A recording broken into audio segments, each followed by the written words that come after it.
Many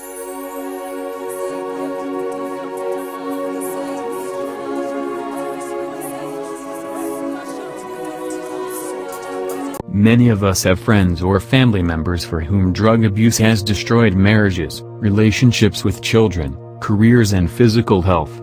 Addiction to any substance or activity eventually becomes all-consuming and renders the person powerless over its influence. Many addicts are constantly in crisis mode.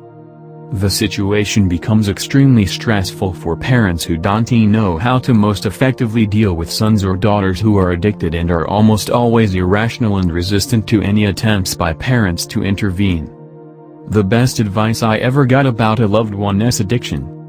Recently, I met a couple that was struggling to help their adult son overcome an opiate addiction.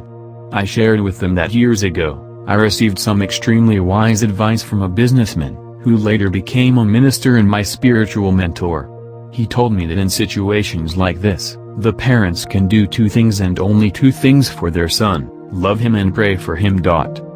He emphasized, parents shouldn't judge, argue or get nasty.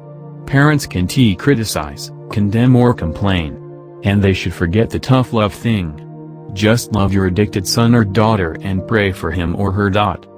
I have learned, in speaking to many parents in this situation, he was right. They repeatedly report that it was only through unconditional love and answered prayer that their sons or daughters ultimately recovered.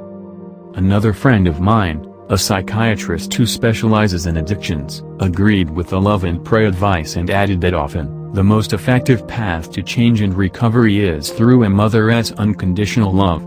He added that sons often feel they can't live up to the successes and expectations of their fathers, and in those cases, the mother's love and prayers are compounded in importance and effect. Turn to God for strength and grace.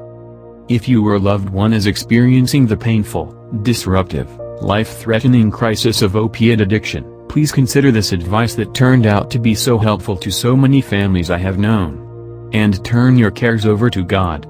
He will sustain you and your loved ones during the darkest, most trying times of your lives.